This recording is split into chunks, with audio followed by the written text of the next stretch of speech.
तो भोपाल में press conference कर कांग्रेस ने सिंधिया पर निशाना साधा है। पूर्व मंत्री जीतू पटवारी ने कहा कि सिंधिया ब्लैकमेल करते हैं, कांग्रेस में रहे तो ब्लैकमेल किया और अब बीजेपी में भी ब्लैकमेलिंग कर रहे हैं। कांग्रेस ने कहा कि हमसे दबाव बनाकर सिंधिया ने जमीन ली। सिंधिया से बड़ा भ्रष्टाचारी मध्य प्रदेश में कोई नहीं है। साथ ही कहा कि बीजेपी के सभी नेता एक विधानसभा में 6-6 सभाएं कर रहे हैं, वहीं सम्मान के भूखे सिंधिया तो नुक्कड़ सभाएं कर रहे हैं।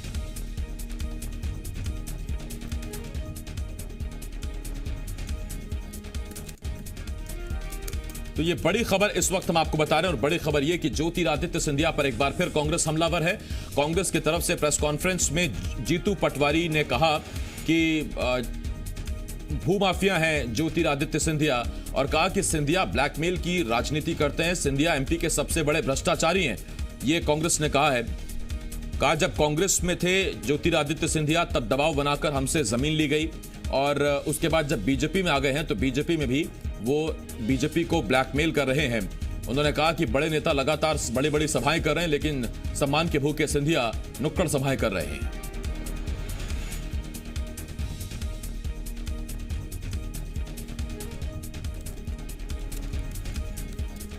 तो बहुत से सवाल उठते हैं। सबसे पहला सवाल तो यह उठता है कि ज्योतिरादित्य सिंधिया को ब्लैकमेलर बताने वाली कांग्रेस क्यों अपने पूर्व मंत्री उमंग सिंघार की बात नहीं सुन रही, जबकि उमंग सिंघार ने साफ साफ एक बड़ी डील का खुलासा करते हुए कहा कि ज्योतिरादित्य सिंधिया ही वो शख्स हैं जिन्होंने उन्हें 50 करोड़ का ऑफर दिया था, मंत्री पद का ऑफर दिया था। लेकिन उस पर ज्योतिरादित्य सिंधिया के खिलाफ अब तक कांग्रेस ने उस बयान पर कुछ नहीं कहा।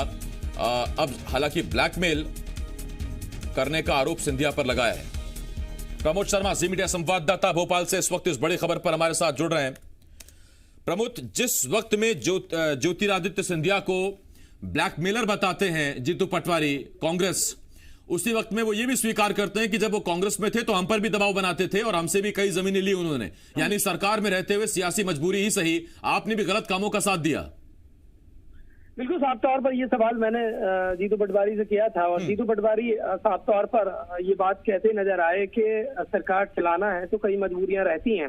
और सिंधिया पर देखिए दबाव बनाने की राजनीति उन्होंने कही और कहा कि कई ऐसे काम उन्होंने दबाव बनाकर हमसे कराए और तो यदि शिवराज के साथ हैं, बीजेपी के साथ है तो वहां भी यही कर रहे हैं। देखिए कई तरीके के आरोप हैं, एक साथ आज दो कांग्रेस की तरफ से बड़े नेताओं ने आरोप लगाए। जीतू पटवारी पूर्व मंत्री और उमंग सिंघार दूसरी तरफ पूर्व मंत्री, उन्होंने भी देखिए आरोप लगाए हैं।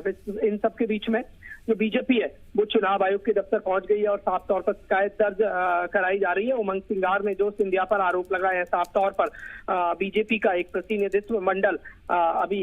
मंडल अभी चुनाव आयोग के दफ्तर पहुंचा है, शिकायत की है। उन्होंने कहा है कि इस तरीके के झूठे आरोप कांग्रेस की तरफ से उपचुनाव दान तारीख बेहद नजदीक है, उससे पहले जनता को और मतदाता को भ्रमित करने के लिए लगाए जा रहे हैं। तो इस पर जांच करा के निष्पक्ष कार्रवाई होना चाहिए।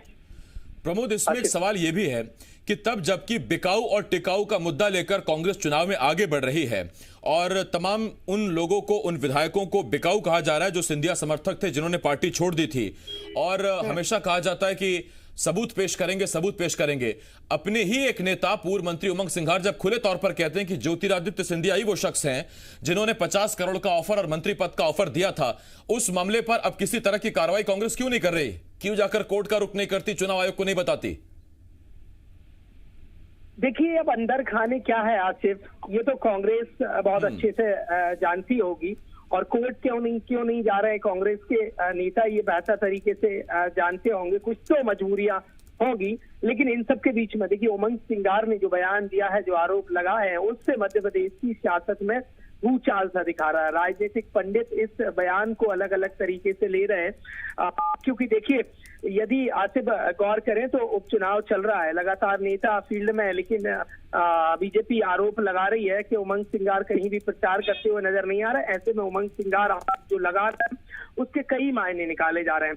अब देखने वाली बात ये होगी कि आगे कांग्रेस इसका क्या स्टैंड लेता है, क्योंकि आरोप तो लगातार कांग्रेस लगा रही है। बिकाऊ और टिकाऊ लाल का मुद्दा लगातार उपचुनाव में गूंज रहा था, लेकिन अब ऐसे में साफ तौर पर नाम लेते और उन पर प्रलोभन का जो आरोप लगा रहे हैं सिंधिया पर उमंग सिंघार, अब देखने वाली बात ये होगी कि ये आरोप जो है वो यहीं तक रह जाएगा या इस पर कांग्रेस आगे भी बढ़ेगी। उपचुनाव से ऐन पहले चूंकि अब खुले तौर पर सिंधिया का नाम लेकर सिंघार आरोप लगा रहे हैं। बहुत धन्यवाद प्रमोद आपका इस तमाम जानकारी के लिए। प्रमोद शर्मा जी मीडिया संवाददाता भोपाल से इस वक्त इस बड़ी खबर पर हमारे साथ जुड़े हुए थे।